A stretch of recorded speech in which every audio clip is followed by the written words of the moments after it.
Anytime someone comes and shares with you an idea or says they need your time or your help or whatever, you say yes to everything. And at the end, there's no time left for you. A lifeguard can't save others till they know how to swim. Welcome to the Own Your Life podcast. If you guys are watching this podcast, I hope you're watching it and understanding that the overall goal of this is to talk about the fact that everyone has adversities. It's not the adversities that define us, but we can often take our adversities and absolutely turn them into our gift to ourselves as well as our gift to the world. And that is nothing. The guest that we have today, I'm so excited to have with us. And he 120% models this. Doug Vermeeren, I've been researching you for weeks. I met this guy in Arizona. Absolutely one of the top motivational speakers that I've ever personally seen, and really just models this. I mean, look at back at your background. I was like, wow, you've accomplished so much, Doug. So thank you so much for joining us today. Thank you for having me. I think we're gonna have some fun. Yeah, I think it's gonna be great. So I've done a lot of research on you, but share with the audience if maybe they haven't followed, your journey, some of your big resume books. I know you've got a lot on there. Oh my gosh. Well, I don't know. Sometimes, when we see our big resumes, it's sometimes hard to believe that, hey, we've been there, we've done that, especially with the subject matter of today's show, talking about adversity. Even as we bump into adversity and challenges, we can often forget the great things that we have had happen. But yeah. I've been very fortunate, I think, in my career and in my life. But I have to confess as well that, talking about this idea of adversity, it's not always being in a fortunate position. Sometimes what is it that we often hear is that we create our own luck. Mm-hmm. And so it has been a lot of hard work. It has been a lot of effort. And I guess I'm trying to be super sensitive to the context of the podcast, because the truth of the matter is I think I'm very much like a phoenix where I have risen from adversity. Mm. I wasn't, if we start right at the beginning, my parents were not wealthy. We didn't have a lot of money. In fact, my mom babysat kids in the home, and my father tried to work in construction as best as he could, but the economy at that time wasn't great. So a lot of times my father was unemployed. And I came from a house with 3 brothers, so there were 4 of us, but with all the kids that my mom babysit, I often joke that I had about 12 siblings. And wow. And so it was tough. And my parents, they were raised in what I call the poverty pattern. So that's what they taught us, meaning that you work hard and then you pay. So basically there's never any excess. There's never any wealth. If you want to ever get ahead in life, you just have to find a way to work really, really hard. And, I would probably suggest that as I grew up, I also suffered from self-esteem challenges. I guess my family come from a very European background. So there was a very that kind of rule in our house. And, I didn't really have an insight or any kind of exposure to personal development, or this idea, if you believe it, you can achieve it. Or if you think big things will happen. And I never had any of that. And so, I wasn't in an abusive household. My parents were certainly loving and kind, but they just didn't have the understanding of, how to sort of take control of your own life and build your own destiny. And so, it was kind of, I guess, in that environment that I was raised. And, to be quite frank, all through school and everything else, as I started, getting into higher levels of school, I really had a lot of debt and things that were also attached to that. So I did get student loans to be able to go to college. My grades weren't great, but I challenged some of the tests and I got through by the skin of my teeth, basically. But I, at that point in my life, I had my student loans. I bought a car, so I had loans.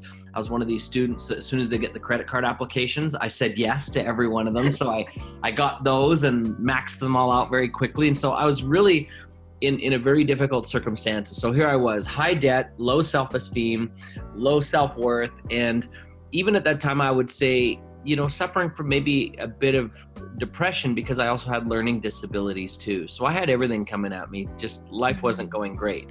Now, I don't say that to be a victim. I say that to give you kind of an idea, GPS wise, where I was at. I was struggling. And There were times that, to be quite frank, I even felt somewhat depressed to the point of, suicidal thoughts and everything else. So it was just a tough thing. Well, needless to say, I had a friend of mine invite me to go and sell pest control door to door with him.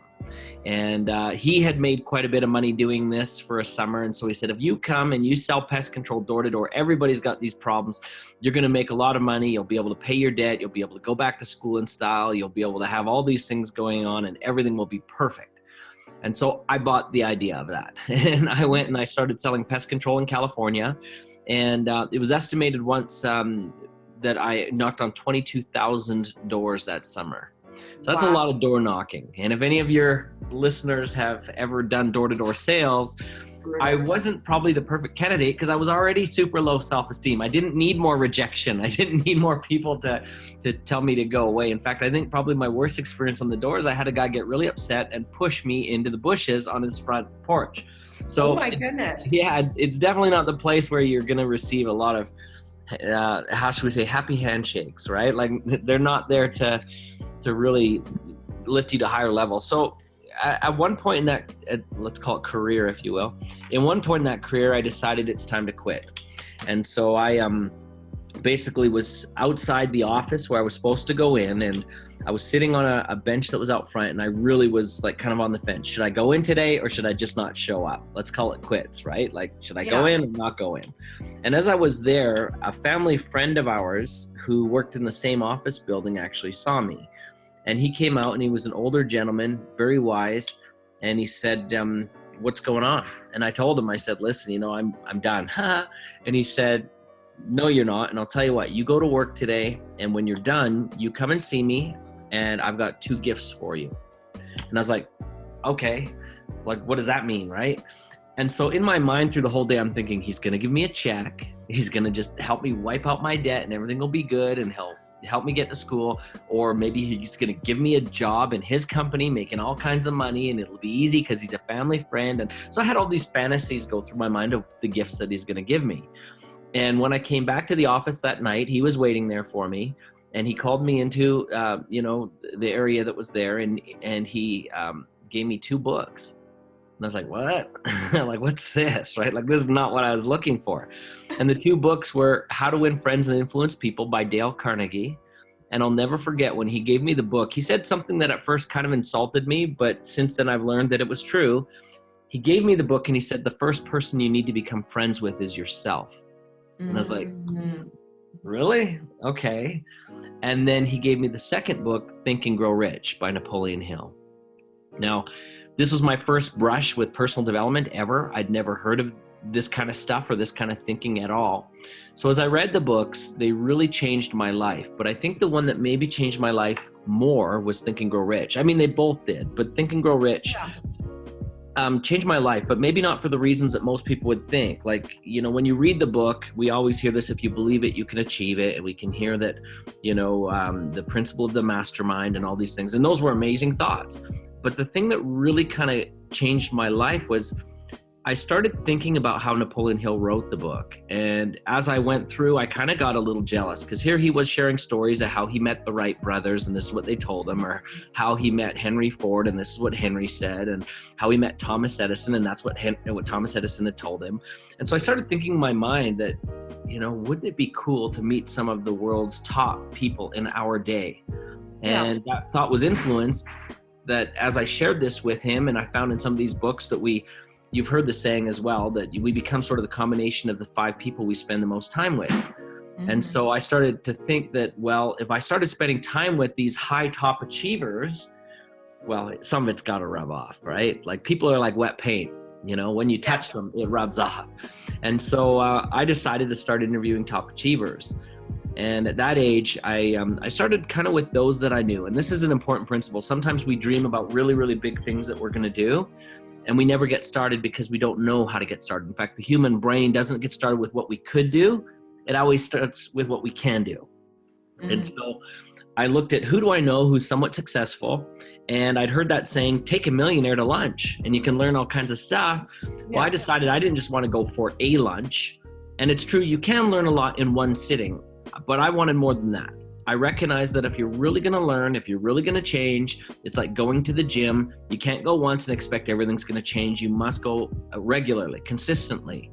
And so I decided I would share my goals with a friend that, again, a friend of our family back in Canada who was a millionaire. And I said, I'd like to meet with you regularly because I want to get my life back on track. I want to, be successful. I want to do what you're doing. I want to, I just want to have success. And so he was, again, a very kind, grandfatherly like person. And he said, okay, but here's my conditions. If I'm going to meet with you every lunch, if you're ever 5 minutes late, I leave, right? And if you ever skip without a reasonable advance warning or explanation, I'm done. And then he also said, I'm going to give you some books to read. And if you don't read them, you're done. And so he gave me all these requirements. And there were others too. We won't go into all that. But so I started meeting with him, and immediately I started seeing things differently. It was a perspective change. It was, as my friend Bob Proctor says, a paradigm shift, right? Like I had a different perspective entirely. And the interesting thing is about 6 months into these visits, he said to me, out of all the things we've talked about and all the questions that you've asked me, there's one question so far that you haven't asked that's going to change everything. Would you like to know it? And of course I was like, yeah. Yeah. And so he said, this is the question. He said, you haven't asked me who else I know that you should talk to. So I asked him that, and soon, I would ask that with everyone I met. And I began to be introduced to some very important and high-level people. So, for example, that got me to people like Oprah Winfrey, Ellen DeGeneres, Donald Trump, Richard Branson, Mark Cuban, Warren Buffett, Steve Jobs, the founders of FedEx, the former VPs of marketing for KFC, American Airlines, everything from Nike, Disney, Reebok, you name a company, and I've probably chatted with someone very high up or the CEO or even founder of those companies. Yeah. And I still meet with people like that today. In fact, one of my really, really good pals, I was just on the phone with him yesterday, and he's coming to an event for me in September. And, we've had him on multiple podcasts, is Brian Smith, the founder of UGG Boots, right? So we've had so many of these people that we've now had relationships and connections with.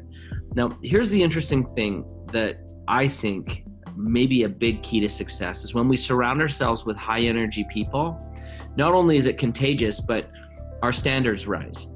So in other words, we generally do more for those that we surround ourselves with than for ourselves. In fact, if you look at a mom, like every mom generally gives more to her kids and those that mean much to her than she will for herself. She'll put herself second. She'll sacrifice everything. She won't even eat sometimes just to take care of her kids.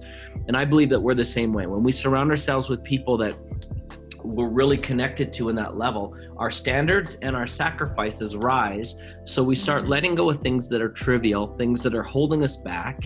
And maybe that's an interesting point too. I find that, after interviewing 400 of the world's top achievers, and now in our program that I do, Entrepreneur of Influence, where I work with business leaders around the world, actually the most important thing isn't always what you do. More so, it's what you choose to say no to, right? Yeah. And sometimes I find that when we're hanging out with certain people at a high level, their standards of what is acceptable is much higher. Whereas in, you hang around with your college buddies or your teenage friends or your friends that aren't as motivated or whatever. I mean, they're going to say yes to a lot of stuff that just gets in the way. They'll say yes to, the fast food, which will keep you from being the fitness person. Or they'll say yes to buying the movie tickets every time you're out there, or the shoes at the mall. They'll say yes to all the little things that keep you from doing the great stuff. And I'm not saying that some of that stuff is bad, but if you're always saying yes to what's good, you can never say yes to what's great. You have to be able to sometimes recognize the difference. In fact, one of my friends who's a world-class Olympian, in fact, he won a silver medal for speed skating. We just did a quick chat the other day on our podcast about sacrifice. That a lot of success gurus say you can have your cake and you can eat it too. You can have both. Yeah. That's one of the biggest lies that's out there. You can't. Right? You have to choose. You have to say no. You have to make sacrifice. Right? Yeah, you can't eat donuts and win a gold medal. Right? It just doesn't work. Come on, Doug. Yeah. Right? What's my plan, man? Exactly. Right? You've obviously overcame so much adversity, so I'm so sorry to interrupt you, but I really want the audience to get this. So what would you say to the person that, here's your story, you came from poverty. I mean, I believe you became a millionaire or earned your first 1.6 million by the age of 19. Correct. Is that correct?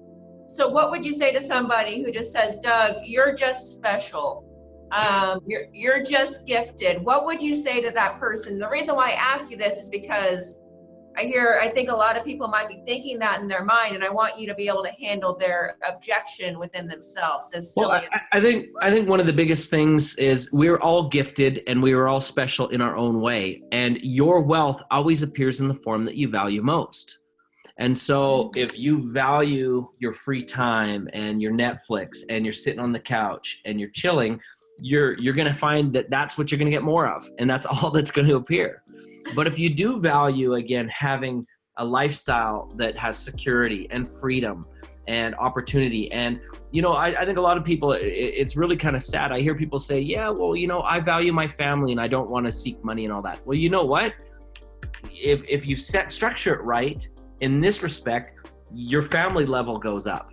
Meaning that your ability to spend time with your kids and everything goes up. Everything goes up, but you need to structure it first. It's not a free ride. You have to pay the price first.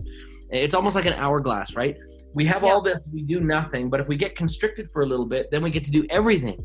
So we have to contract before we expand. We have to set systems up correctly. We have to really focus on our area of brilliance. And I think the other thing too is that, if we're looking at kind of these people that are discouraged and so forth, I think one of the biggest challenges is they haven't ever really taken time to get clarity around what they really want. And so therefore they can't create it, right? Like once you really know what you want, and I'll be honest, what you don't want too, you can start to see life for what it is. And when you have clarity of what you want, you can build boundaries to protect that. And I think that's a really big problem is no one's ever invested, like a lot of average people haven't invested the time to build these boundaries. And so therefore, anytime someone comes and shares with you an idea or says they need your time or your help or whatever, you say yes to everything. And at the end, there's no time left for you. And here's an interesting thought is that a lifeguard can't save others till they know how to swim. Yes. So in other words, you do need to take care of yourself. And I'm not saying that we do that in a selfish way, but I'm saying that we do that in a productive way. In fact, one of the things that we teach our students as they're building their businesses, because I work with a ton of entrepreneurs, you've heard the saying that says that you're, focus on your passion and your purpose and everything, and you'll be successful. And this is what that circle looks like, your passion and your purpose. I'm going to say that that's kind of incorrect, right? That's a very selfish place to be because you're focusing just on you. So Warren Buffett said it this way. He said, what you love about you is your hobby. What others love about you is going to be your business. So rather than focusing on your passion and purpose, what you need to do is find actually where your passion and purpose overlaps the passion and purpose of someone else, right? And the more people you can find that overlap that passion and purpose, the more effective you're going to feel. But also, it's not about the money here. It's about validation. You'll feel as though what you're doing is worthwhile. And in the end, you'll work harder with that. And you'll also then get the money. And I think this is a big problem with a lot of people who suffer from poor self-esteem or say, I can't find my purpose. I can't get clarity around it. They're not really recognizing what they love in a way that serves others as well. It needs to include them. It's not just about you.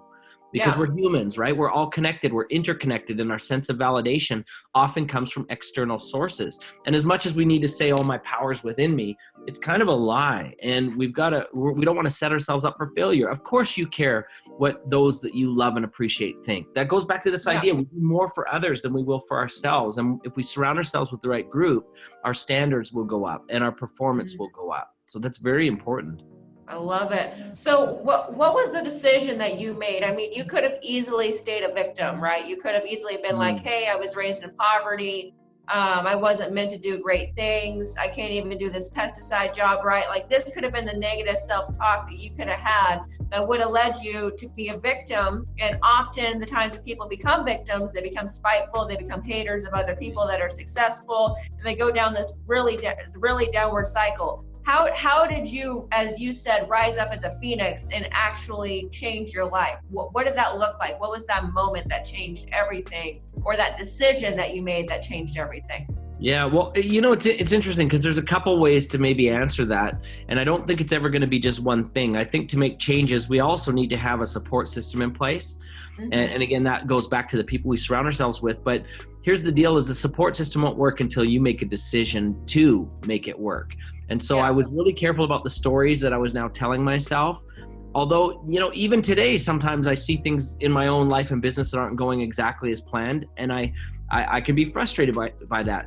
So I think it's important that we have correct expectations, but sometimes we need to recognize, do we want it more than we're willing to sit in it?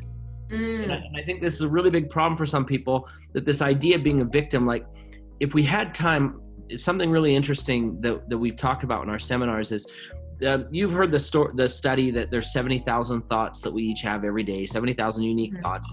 Here's the funny part of that, by the way. I'm really curious how they found that out. Is there a guy there sitting with a clicker that every time, like, how did they figure that out, right? But let's say it's true, right? Let's say it is true. The other part of that study that most people do not recognize or they've never heard about is they say that 80 to 90% of those thoughts are either negative or neutral. Now, we've all heard about negative thinking, but most people have never heard about neutral thinking or ritual tendencies. And if we really understand how top achievers think, negative is obviously the bottom. It's never going to serve you there. Everything, is terrible there, right? And if you dwell on that long enough, you're going to become more depressed and you're going to become more frustrated, because negativity never really creates anything. But the level up of neutral is the stuff that we do almost every day without thinking. It's the autopilot stuff. So in other words, you go to work, you come home, you flick on the TV, you put some in the microwave, you sit down, you eat it, you rinse, repeat, and that's the same day again and again. Well, what most people don't understand, if we look at the principle of buoyancy in water, you've got negative buoyant, we've got positive buoyant, we've got neutrally buoyant. When something's neutrally buoyant, eventually, if it's neutrally buoyant long enough, it eventually goes negative anyways. That's the same thing. If you're living the same life without any kind of progress or feeling of progress, you're going to eventually wind up negative anyhow. In fact, Socrates said that we are teleological beings, meaning that we are progress seeking. And unless we're making some form of progress, even in a small way, we really become dissatisfied as people. Now, the interesting thing about this is we've talked about two forms of thinking, negative and neutral, but did you know there's four? And most people say they know about positive thinking. So that's negative, neutral, and then positive. They know about positive thinking, but the other thing about positive thinking is most people have misunderstood it. And in fact, most people have never ever even read the books that Norman Vincent Peale put out on the power of positive mental attitude and all of these things. So they've got it wrong. They think that positive thinking means that we put a positive spin on something negative that happens. So in other words, dang, I missed the bus, but let's look on the bright side. Yeah. Or, hey, I'm going through a divorce, but let's look on the bright side.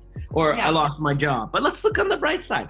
That may be a form of positive thinking, but it still is a victim state. In other words, you need a negative situation to respond to in order to create a positive outcome. And unfortunately, we all have people in our lives that in fact even create drama so that they can be the hero when they escape it and have a positive.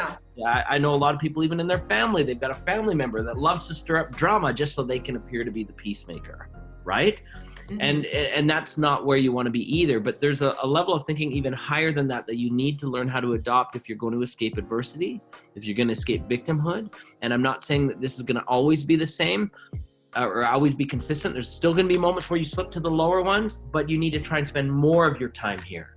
And that's a proactive kind of thinking. That's where we make our decisions ahead of time how we're going to respond. We decide ahead of time how we're going to react. And we have the power to really respond rather than react, right? And so this is something that I think everybody needs to work on. And the more empowered you can do that, the better. And by the way, let's use another kind of like viewpoint of this. If we think that that's a scuba diver in the water, negative buoyancy, neutral buoyancy, positive buoyancy, this is somebody who's now out of the water, so they're not affected by the water around them. And, we don't allow outside circumstances to dictate our real direction. I mean, we may have to work through some stuff. We may have to have some hard work, but we don't let it determine our ultimate outcome. So how does one control that? Like, what does that look like in a real life situation? Let's say you're working at a place and you're about to get laid off, or you got laid off, or you're working at a place and your coworker screams at you. How does one dictate that higher level of thinking? Well, I think it really starts with something I call the willingness factor. And I don't know if you've ever, if we talked about this at that event or not, but think about how you do things, okay? The how you do things. There's really two components. One is going to be the checklist, and this is the strategy. This is the blueprint. This is the actual activities that I do of the how. But the other part of how is actually the approach, meaning the attitude and also the engagement. So in other words, if you ask a teenage kid to clean their bedroom, their how, they may be able to get the technique right, but they will grudgingly dig in their heels and say, I don't want to freaking clean this room. And they're going to hold back and they're going to be really hesitant to do that. Well, at that low end of the willingness factor, there's very few rewards. All the people who operate most of the time at this low end of grudge, whether it's at work or cleaning your room or in a relationship or whatever it is, they've always got less rewards. So they're always going to make less money, have lower opportunities. They're going to have less quality relationships. Everything is going to suck at this end. But if we go to the other end, and this is a choice, right? You can choose to even do things you don't like with a good attitude. At this end, all the money's there, all the promotions are there, all the opportunities there, everything's there. Now, here's the thing is most people think that, okay, so at this end, if we do it good, that's a long ways up the hill. Well, it's not. I mean, lots of people do a good job and they're not really recognized for it. They blend in and it's a nice job. Like, thank you for doing a good job, but it's not going to change the world. We have even people who go beyond that. They do the extra mile. Even though they've done a good job, they still keep doing it, right? And they do more than they're asked. And that's fine too. And you will get even grander rewards. And people notice. In fact, from a promotion point of view, if you solve problems you didn't create, you're now a leader. You're now a manager. You're now someone that they can count on to fix problems that, again, are beyond what that individual who created them can handle. So you become a supervisor. You become promoted. But there's one that's even higher than that, higher than the extra mile, and that's people that even anticipate problems before they occur and solve things even before they become an issue. And that's what we need to do, is we need to become more and more like that. So this idea of how do I become, I'm at work and things suck. Well, that's because that's the story that you painted it with, and you're at the low end of the willingness factor. We've got to remember that everything that we do, everything in life is an audition for where we're going next. So if we are not prepared to put in the work at a high level, if we're not prepared to really get to this proactive state of things, we're always destined to repeat where we are continually. So it comes, first of all, with a very conscious and careful choice to really put in more than we've ever put in before. Bottom line is, everything I've just said, let's put it into one phrase. You need to expand who you are before you can expand what you have. And the moment that you start living at that higher level, giving more, and really approaching with a better attitude and a more proactive attitude, everything is going to follow. The universe is an echo chamber. How we show up determines what shows up for us. If you show up as a doubter, as a jerk, as a mean person, as someone who's holding back and grudging, that's how the universe rewards you.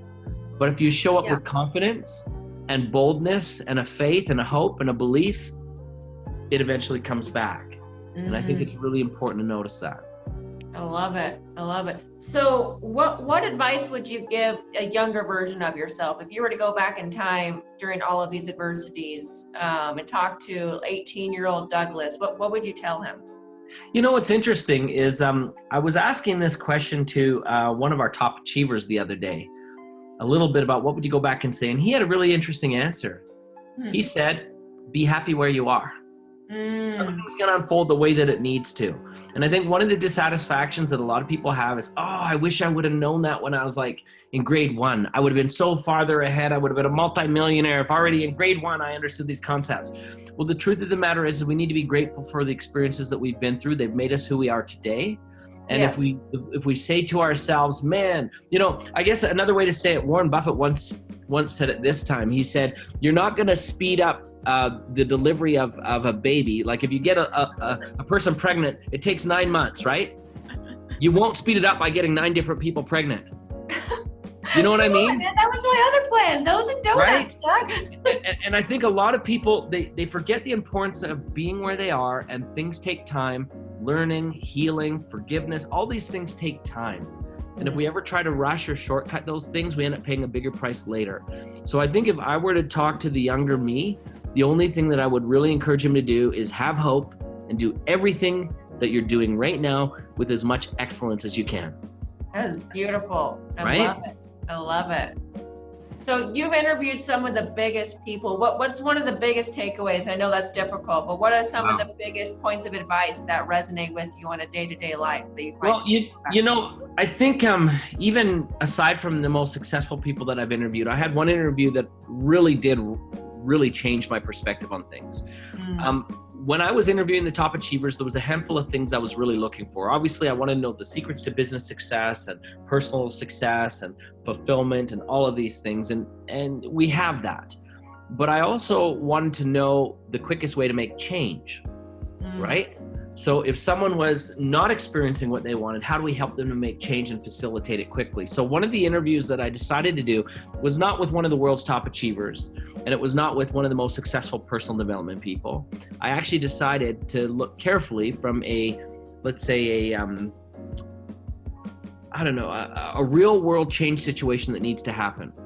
So there were actually two people that I interviewed. One I'll talk about later, and that's a hostage negotiator. Very interesting, how to change someone's mind very quickly, right?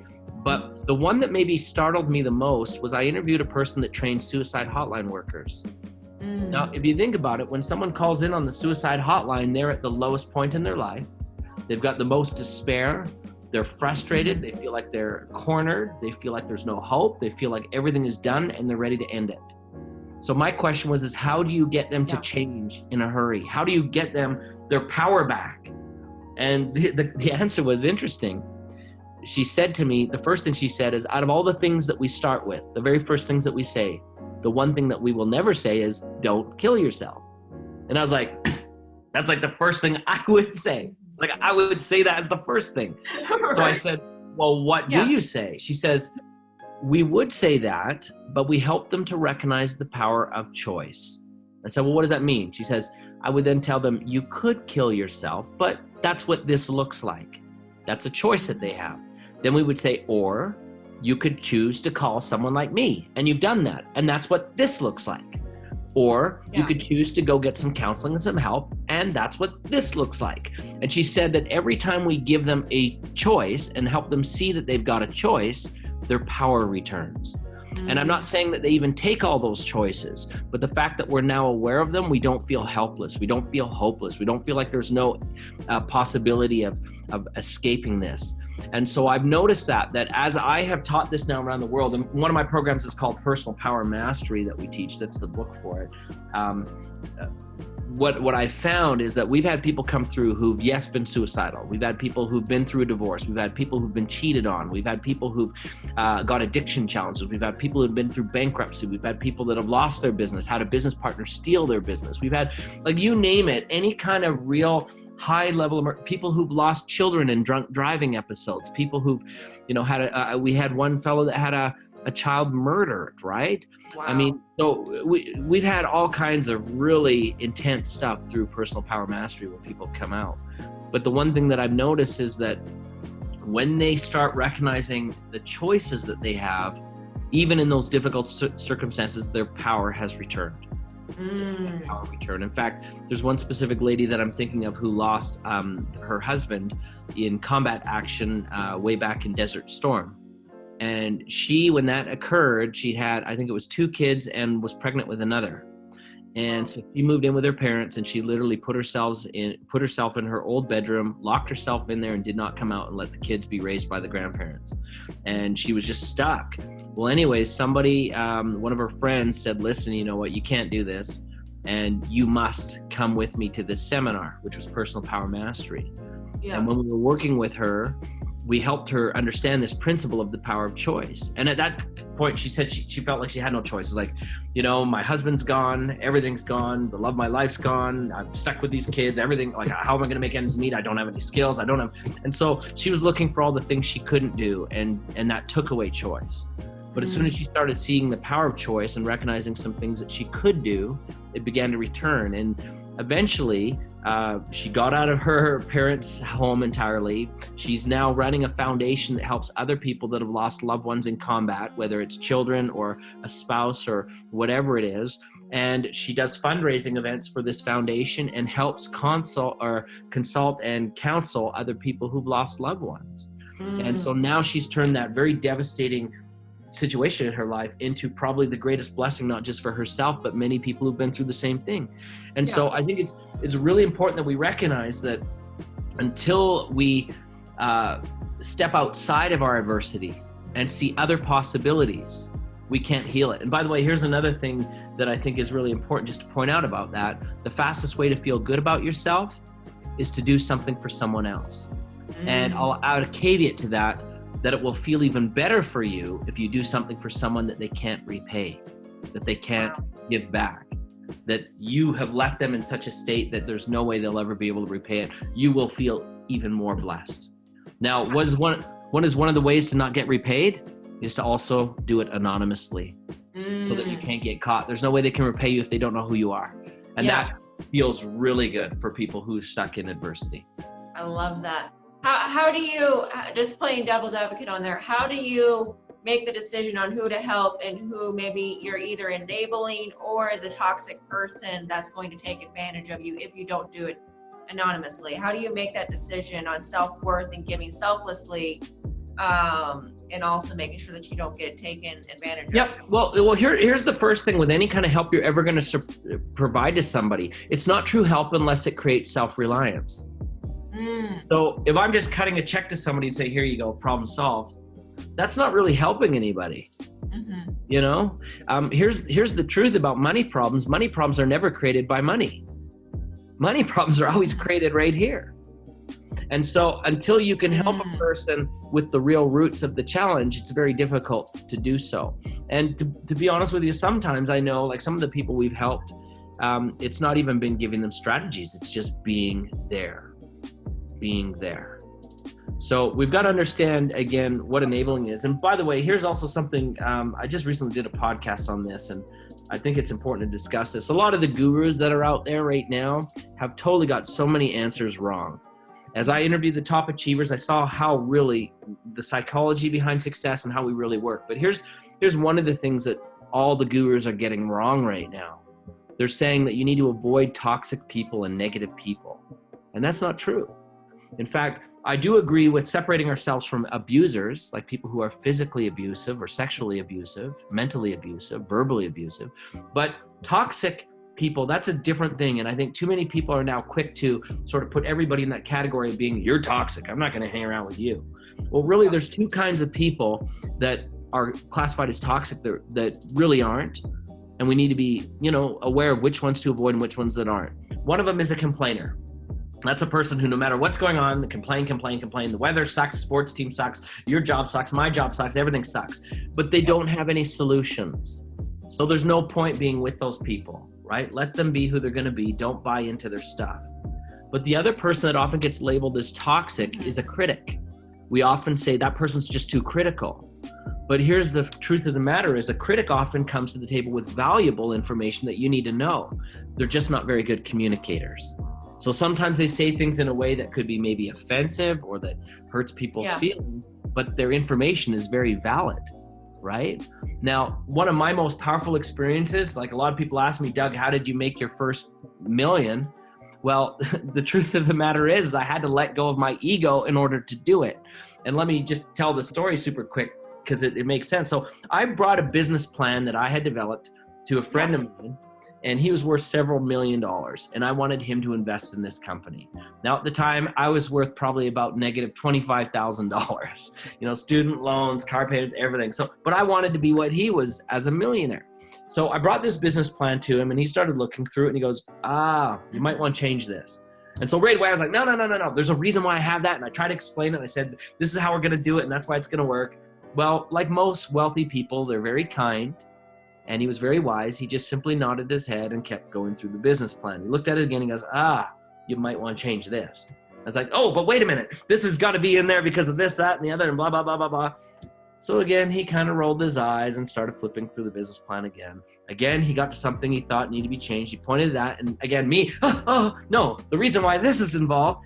And finally, he stopped me, and he said, you can be rich or you can be right. You can't be both. And then he explained that the greatest enemy for most people when it comes to success is their ego. And he said that if you decide that what's working for you now is still working, you get to keep that. You can keep that. And you'll also get the results that go with it. So if you feel like you've got the right answer and there's no other answer, you're stuck exactly where you are. But if you recognize that you don't know everything, and I'm not saying that even a critic will always have the best answers, but if you're willing to listen and at least consider, then you might have an expansion of thought, which will, again, if you expand what you are or who you are, you'll expand what you have. You can't create the same results based on playing the same game. Now, it's interesting. He also told me something else in the same meeting. He gave me a principle and he says, do you believe it? And I said, yes. And he goes, then you believe a lie. Because the minute that you believe one thing to be true, and that's the only way to look at it, you're believing a lie. And, you know, I've seen this so many times with our entrepreneurs, like people that come through our entrepreneur programs and stuff. They think they know how to run a business, but they've never built a business over 100,000 or 200,000 or 400,000. They think they've got the right answers of how it needs to be done. Well, because they believe that lie will always prevent them from accepting a higher level of truth. And until they can understand the higher level of truth of, say, building a business that's over $1 million, and now I'm building businesses over 8 figures, right? Yeah. Until you start understanding those principles at those levels, a $100,000 principle is absolutely incomplete and often incorrect.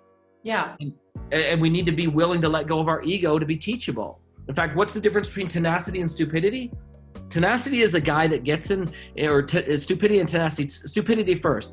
Let's imagine we've got 2 rooms and you're trying to go from one room to the other room. Well, stupidity is the guy that comes to the wall and bangs his head on the wall and is trying to get to the other room. And no matter how much it hurts and how much pain's here, he still stays in the same place and he bangs his head on the wall. He does the same thing in the same way every time, again and again. Tenacity is somebody who will bang his head there and go, ouch, that hurts. Let's try a new spot on the wall. And he'll move to a new spot and bang there, and ouch, that might hurt too, but he'll try a new spot again. And when somebody comes in and says, there's a window, he'll say, oh, really? Let's use that. Yeah. So, stupidity is not teachable, tenacity is. And if you're stupid, you'll never ever get to your goals. You'll just keep repeating the same mistakes. But if you're tenacious, someone will eventually help you. You've heard that idea, when the student is ready, the teacher appears. Yeah. And if someone sees you trying all these different methods and they know how to do it, you'll be very surprised on how quickly they even volunteer to help you make your first $1 million. It's crazy. Wow. I love everything you just said so much in regards to people saying that everyone's toxic. There was something I saw on Facebook earlier this week that said, we're in this culture right now, like you said, with gurus, where everyone is just saying, you know, this person's toxic, that person's toxic. And it's like, okay, instead of just throwing everyone away and everything away as toxic, maybe you need to figure out how to handle confrontation so you're not alone. Well, that's a good point. If you look at top achievers, all of the top achievers that I ever interviewed, they didn't cast people away. They don't run from problems. They confront them and they solve them. And that includes toxic people. If you've got somebody who's difficult to get along with, a really successful person, if you've ever been around one of them, they learn how to manage those relationships. And by the way, if I can be totally truthful, there's times I'm toxic. Right? There's times I'm critical to my kids and my family. There's times that I complain. There's times that, like, that's the experience of being human. So if you toss someone away because you happen to catch them in a bad moment, you know, what have you really lost? Yeah. I think more than you can possibly calculate. So we need to understand that the object of the game isn't to throw people away. It's to inspire them to be better. And if you've got people that are what we were calling toxic, or maybe critics or complainers, right? We learn how to manage those relationships, which means we don't have to accept what they say as truth, but we should listen to see if there is truth in it, right? Yeah. And that'll help us progress faster than anything. In fact, I know some of the biggest aha moments in my life were from people who told me, grow up, right? Level up your life and stop acting like a fool. Yeah. And it hurt at the time, and sometimes it even came from people that I really respected, loved, and admired. But it was a very good and powerful wake-up call that was well needed. Yeah, absolutely. Well, I super appreciate it. Is there, what's next for you? What do you got in your next big list of things you're working on? I know you're doing a lot. Oh my gosh. Well, I've got a deal for 4 more movies. I don't know if you knew, I'm the creator of 4 of the top personal development movies in the top 10. You know, we've got The Secret, What the Bleep, and then my first movie, The Opus, and a bunch of others. So we've got a deal for 4 more. We're also working on a reality TV show for entrepreneurs called Entrepreneur of Influence. We've got the podcast for that already. And I'm heading around the world again to teach more entrepreneurs. I think I leave in about a week to head out to the UK. Oh, wow. So did you say What the Bleep do I know? Is that the Dr. Joe Dispenza one? Yeah, I'm not in that one, but what I'm saying is in the top 3, the top 3 personal development movies, it goes The Secret, What the Bleep, and my movie, The Opus. And in The Opus, we had a lot of the top achievers that I interviewed, and also a lot of people from The Secret. In fact, John DeMartini from The Secret's one of my best friends. Bob Proctor's another one of my buddies. So, you know, we do a lot of work with those guys quite regularly. I love The Secret. That's such a phenomenal movie. That's amazing. It was great. In fact, I just got shot for a movie called Beyond the Secret. Really? Bob Proctor and Marie Diamond are in that. There's probably going to be a few other people from The Secret too, but I was just shot for that. I don't know the release date exactly, but it's 2020 is when it's supposed to come out sometime. So That's yeah, amazing. it'll be kind of cool. So cool. Well, for anybody that wants to follow you or show you some support, how can we help out and how can we follow you? Sure. Well, we got tons and tons and tons of free tools that we share. So that's the first place I'm going to suggest. In fact, I even post some of our coaching sessions and stuff with, some of the entrepreneurs that we work with and that on YouTube. So every week we're putting out YouTube clips, kind of like how Gary Vaynerchuk does. You can follow me around and see. So that you just go to Douglas Vermeeren as the channel and you'll find me. Plus we're on Instagram. We've got also our podcast, Entrepreneur of Influence, and all of these tools are free. And if you get our vibe, you'll become our tribe. And hopefully we'll meet you at a live event one of these days. But I would just type in Douglas Vermeeren into YouTube. You'll come up with tons. And also, of course, you head over to Instagram and you can find me there at Douglas Vermeeren. And there's just tons and tons of free stuff that we share. Fantastic. Any last words of wisdom, Doug, that you want to share with the audience? Well, I think one of the biggest things that I recognize a lot of entrepreneurs kind of missing that keeps them from being successful is they don't believe in their absolute potential. I think they undervalue who they are. They forget that they've got brilliance. They think they've got to conform to what the marketplace and the world is currently portraying. And I'm going to suggest that, what is it? I think, Warren Buffett said it once this way, and it's funny because I just actually shared this quote with someone else this morning. Warren Buffett says, you can't buy what's popular and do well. And I'm going to suggest my version of that was, you got to be authentic to who you are. Be authentic to who you are and you'll find your greatest strength. And trust in that authenticity. Trust in who you are, the things that you love, what you're destined to do. Trust in the people that love and support you.